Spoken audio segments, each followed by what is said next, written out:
Welcome back to the Senior Health Podcast, where aging is not something we fear, but something we can shape, nurture, and even celebrate.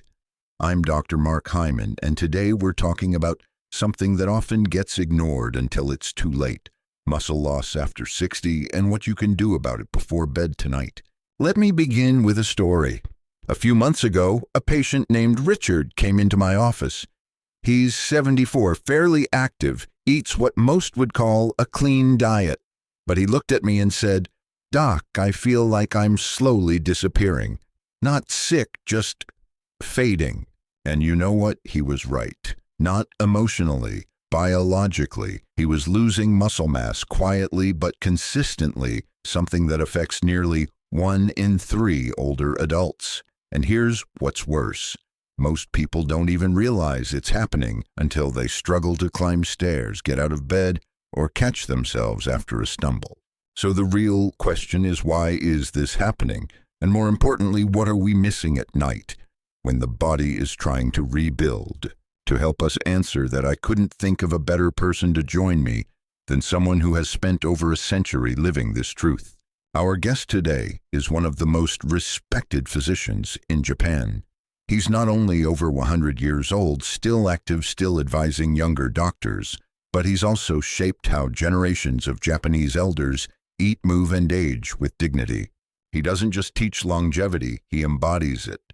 Please welcome my friend and mentor, Dr. Shigiyaki Hinohara. Thank you, Dr. Hyman. It is always a joy to share with your audience. And to those listening, whatever your age, I want to begin by reminding you, you are not too late to change. Your body may have slowed, but it has not stopped listening. In Japan, we understand that the night is not a passive moment. It is not the absence of activity. It is the time when repair begins. Bones mend, hormones balance, muscles are restored, but healing cannot happen in emptiness. If we sleep without giving the body what it needs, nutrients, minerals, quiet strength, then even rest becomes incomplete. That's the key, isn't it? Everyone talks about eating enough protein during the day, but almost no one talks about the vitamins and nutrients the body needs at night to actually use that protein, to convert it into muscle tissue, not just waste. We must feed the body when it is ready to receive. And often that moment is not breakfast. It is the hour just before sleep. So today's episode is for anyone who feels their strength slowly fading. Anyone who thinks it's just aging. We're going to share 5 essential nutrients, simple, overlooked, and deeply powerful, that you can take before bed to help your body fight muscle loss. This isn't a gimmick, it's physiology, it's wisdom, and it might just help you get out of that chair a little easier tomorrow morning. Let's start with a simple but sobering fact. After the age of 30, we begin to lose muscle mass, slowly, quietly, about 3–5% every decade. But after 60, that decline speeds up, and unless we actively do something about it, by 70 or 80, many people have lost up to 1/3 of their muscle.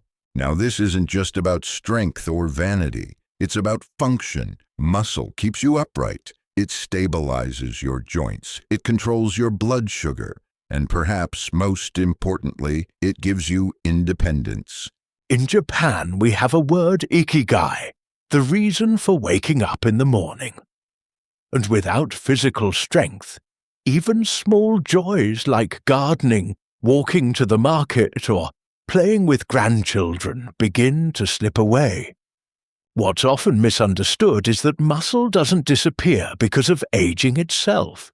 It disappears because of inactivity, inflammation, and perhaps most dangerously, nutrient deprivation at night. Exactly. I've had patients who walk, who stretch, who even lift light weights, and yet their muscle scans show steady decline. Why? Because they're going to bed on empty tanks.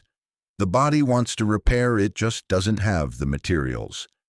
Let me ask you something, Mark. In America, dinner is often the heaviest meal full of calories. But are those calories truly nourishing, or are they just filling space? That's a great question. I'd say most dinners are calorie-rich, but nutrient-poor. We see a lot of starches, processed fats, and maybe a piece of overcooked protein. But almost no one thinks about vitamins, minerals, or what their body needs after dinner while they sleep. In our elder care homes, we look closely at what is given after sunset, because night is when the body becomes quiet enough to repair.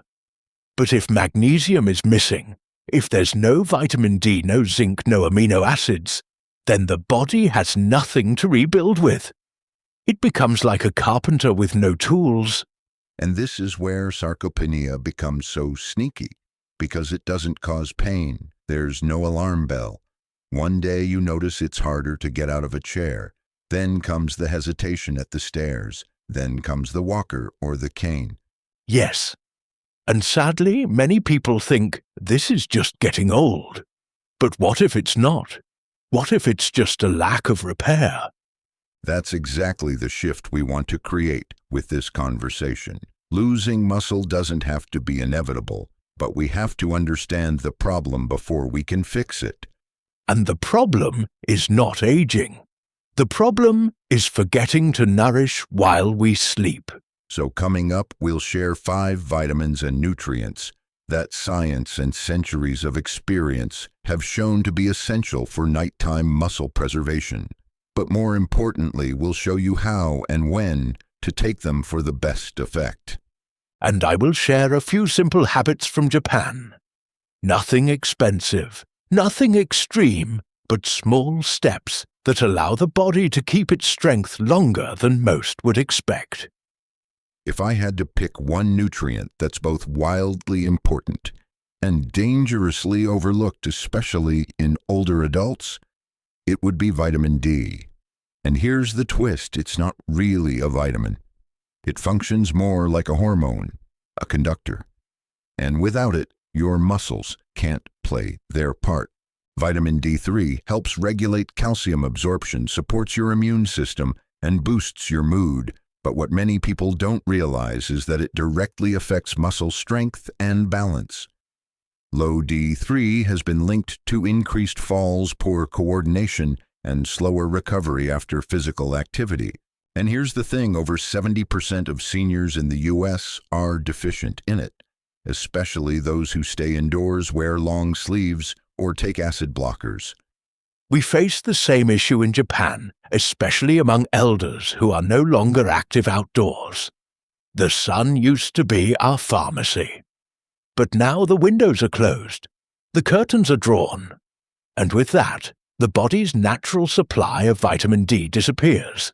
Yet what fascinates me is that this vitamin, as you said, works more like permission. It tells the body you may now absorb calcium, you may now build bone, you may now hold strength.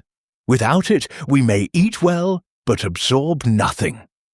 Beautifully said.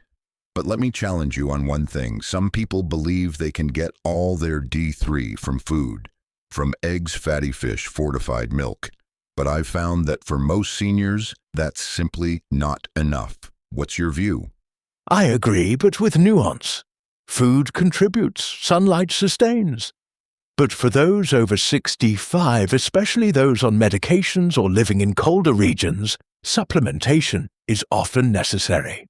However, timing matters. In Japan, we give vitamin D in the evening alongside magnesium, because that's when bone turnover and tissue repair increase. But I've noticed in the West, people take all their supplements with breakfast without asking when the body needs it most. That's an important distinction. We're so trained to believe morning is better, but physiologically muscle repair happens while we sleep. That's when D3 does some of its best work, especially in maintaining postural strength and stabilizing muscles during REM sleep, which is when most people toss and turn. And turning in bed for an elder is not just comfort, it is practice for independence. The ability to move under your own control, even while asleep, preserves dignity. But without D3, that ability fades. and often no one sees it until the fall happens. That's the silent erosion we talked about. So for our listeners, here's a simple takeaway. Get your D3 levels checked. And if they're low, as they often are, talk to your doctor about supplementing. Most older adults do well with 1,000 to 2,000 IU. Daily, preferably taken at night with magnesium. And if you can open your curtains in the morning, let the body remember the sun. Even light through the window speaks to your cells. That's such a poetic reminder. Vitamin D isn't just chemistry, it's a conversation between your body and the world around you. Now let's talk about something so basic, so fundamental that most people forget. It even exists, magnesium. It's involved in over 300 enzyme reactions in the body, everything from nerve transmission to muscle contraction to blood sugar balance. But what really matters for our conversation today is this magnesium is essential for muscle relaxation and recovery during sleep. If you don't have enough magnesium in your system at night, your muscles can't fully relax. You might not even notice it, but your sleep becomes lighter. Your legs twitch more and your body misses the deep repair it was supposed to do. This is one of the most overlooked minerals in modern life. In Japan, we observe that magnesium is not just about muscles, it is also about mood. Without it, sleep becomes shallow. The mind stays restless. And the body cannot begin the quiet work of regeneration. But here is my concern, Mark. Many people in the West consume foods that rob the body of magnesium-refined, sugar, alcohol, processed grains. And then they wonder why they feel tense, sore, or fatigued. You're absolutely right. I call magnesium the great balancer. It calms the nervous system, softens the muscles, and even helps regulate heartbeat. But despite its importance, most of my older patients are deficient and don't even know it. Let me ask you something, doctor. In Japan, do you actively supplement magnesium in elder care, or is it still approached more through food? Traditionally, we rely on foods like seaweed tofu, miso, and pumpkin seeds. But in modern settings, we've begun to integrate gentle supplementation, especially in the evening. Magnesium before bed has helped many of our elders fall asleep faster and, more importantly, stay asleep longer. That's something I've noticed too. When patients add 200 to 400 milliliters of magnesium glycinate or citrate at night, not only do they sleep better, they wake up with less stiffness, less cramping, and interestingly, better morning blood sugar readings. Of course, because when the body is not fighting tension all night, it can process glucose more efficiently. Recovery is not passive, it requires peace. That's a beautiful phrase. Recovery requires peace, and magnesium provides that peace on a biochemical level. It tells the muscles you can rest now, you are safe. In one of our care centers, we began offering a warm magnesium foot soak before bed. No pills, just 15 minutes of stillness. Within a week, residents reported deeper sleep and interestingly stronger legs. I love that. It's not just what you take, it's how you receive it. So to our listeners, if you're struggling with restless sleep tightness or nighttime leg cramps, magnesium, maybe you're missing peace. And taking it before bed could be the key your muscles have been waiting for. Now let's move to a vitamin that's often seen as something for energy, but in reality, it plays a far deeper role in preserving strength as we age. I'm talking about vitamin B12. B12 helps protect the myelin sheath, the insulation around your nerves. Without that, signals from the brain to your muscles become slower, weaker, or distorted. And that leads not just to fatigue, but to muscle atrophy, balance problems, and even misdiagnosed neurological decline. Yes, we often think of muscles as independent actors, but they are only as sharp as the messages they receive. When B12 is low, the nerves become hesitant and the muscles no longer trust themselves. That hesitation becomes weakness, and the tragedy, Mark, is that B12 deficiency is so easy to miss. It often hides behind forgetfulness, low mood, or just the phrase, "I don't feel like myself anymore." You've nailed it. And here's what makes this even more urgent for seniors. As we age, our ability to absorb B12 from food declines, especially if someone is taking acid-blocking medications, metformin, or follows a mostly plant-based diet. So even if you're eating enough, your body may not be absorbing it. I've seen blood work in patients who eat eggs and fish regularly and still come back deficient. That is why in many of our elder clinics we test for B12 regularly. But we also ask deeper questions. Has your handwriting changed? Do your feet feel strange, even in soft shoes? Is your balance different when you close your eyes? These small signs often reveal what blood tests do not. That's so powerful, because once the nerve begins to fray, it takes time to recover. But catch it early, and B12 supplementation can literally reverse symptoms. I've had patients with numbness in their hands or unexplained leg weakness see dramatic improvements within weeks of correcting a B12 deficiency. We often administer B12 in the evening, especially for those with muscle fatigue or sleep disturbances. It not only supports the nervous system, but it improves dream clarity. And dreams, too, are a form of neurological balance. That's fascinating. I usually recommend a sublingual B12 methylcobalamin, specifically taken before bed. It bypasses the gut, and it's more bioavailable for older adults. One caution, though, B12 is stimulating for some. In rare cases, it may cause restlessness if taken too late. So we always suggest observing how the body responds.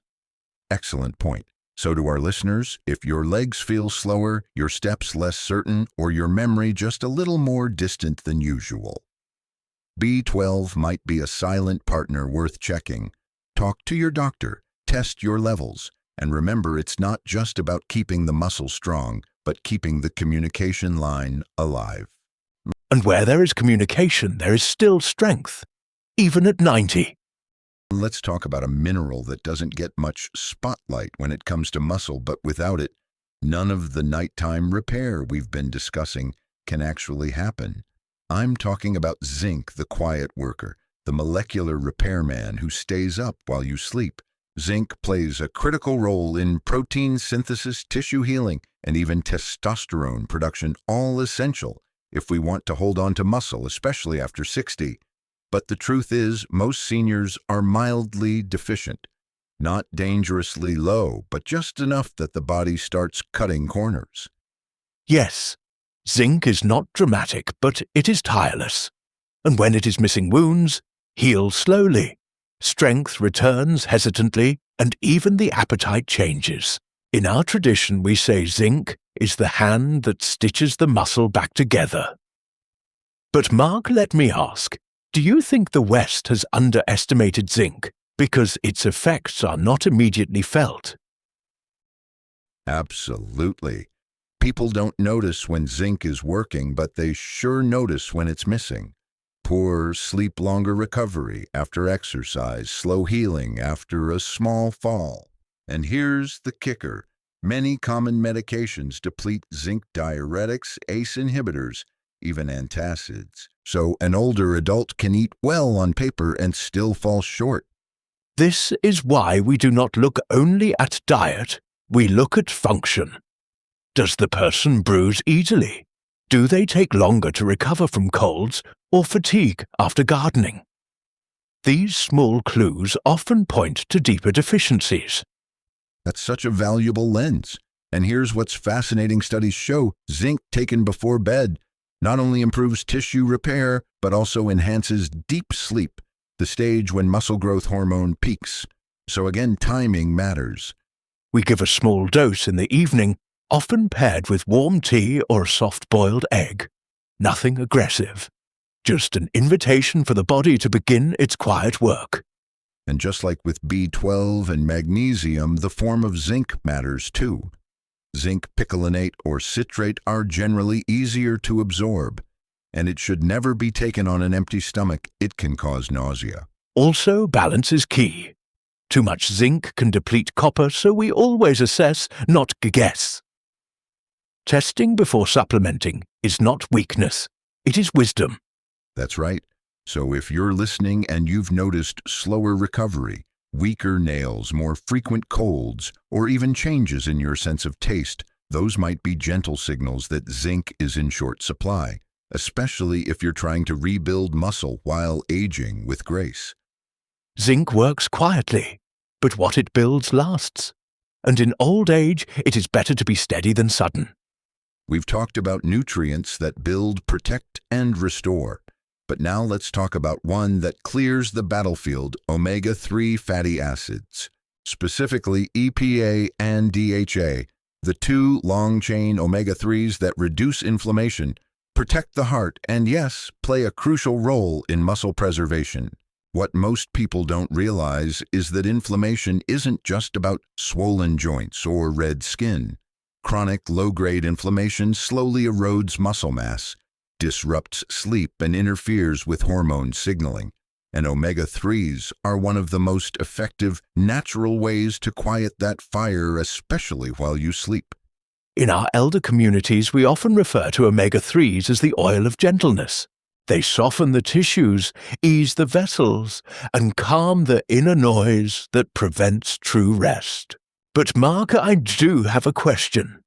Do you find that people in the West view omega-3s more for heart health than for muscle and sleep? Absolutely. Most people associate omega-3s with cholesterol and blood pressure, but rarely think about how they influence recovery. But the truth is, if inflammation is smoldering in the background due to stress-processed food or poor sleep, your body simply can't rebuild muscle efficiently, no matter how much protein you eat. Omega-3s give the signal, the danger has passed, you may repair now. That signal is vital. I once had a patient 87 who said he felt like his body was holding its breath all night. We increased oily fish in his diet and introduced a small omega-3 capsule with his evening tea. Within 2 weeks, his joints ached less. His dreams became calmer, and he walked with more rhythm.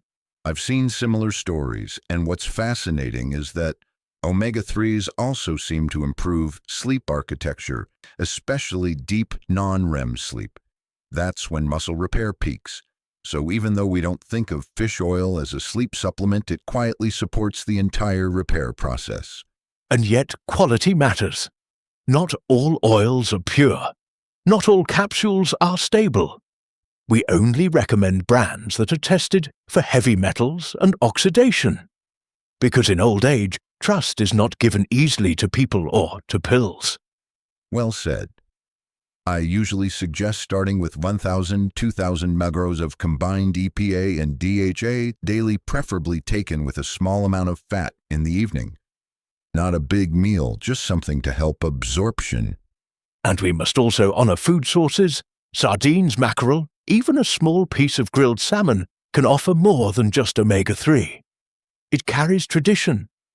And sometimes tradition heals in ways science cannot measure. That's beautiful, and it reminds me nutrition is not just a list of nutrients. It's a practice, a rhythm, a relationship. Omega-3s are the architect behind the scenes, creating the conditions for recovery while you rest. And when the conditions are right, healing returns, quietly, steadily, like the tide. So there you have it, 5 nutrients, 5 quiet allies, and hopefully a new way to look at the hours between sunset and sunrise. Because aging isn't just about what you lose, it's about what you still have the power to rebuild if you give your body the right tools. Maybe you're listening to this podcast and thinking, I've already lost too much strength, too much energy. But I want to say something clearly. You are not too late. Your body has not forgotten how to heal. It may just be waiting for magnesium, for zinc, For rest, for respect. In Japan, we say the night is not darkness. It is preparation. And when we sleep with intention, when we give the body what it needs, it responds. Not quickly, not loudly, but faithfully. Even at 70, 80, 90, the muscles still listen, the nerves still repair, the spirit still lifts when you stand without struggle. So tonight, before you go to sleep, try something small. Take a moment. Sip a warm tea. Take your magnesium, your D3. Lay down not just to sleep, but to heal. And if this episode brought you clarity, hope, or just a few new ideas, please consider subscribing to the podcast. Hit that follow button, leave us a kind review, and more importantly, share this episode with someone you care about, a parent, a neighbor, a friend who needs to feel strong again. Wisdom grows when it is shared, and strength returns when we stop fighting our age and start feeding it. Doctor, thank you again for your wisdom, your calm, and your clarity. And thank you for allowing two worlds to meet here, East and West, science and soul. To everyone listening, sleep well, heal deeply, and don't let the night pass you by without giving your body something good to work with. We'll see you next time. This has been the Senior Health Podcast with Dr. Mark Hyman and Dr. Shigiyaki Hinohara. If you found value in today's episode, don't forget to subscribe, like, and share it with someone you love. Because health isn't just about knowledge, it's about connection.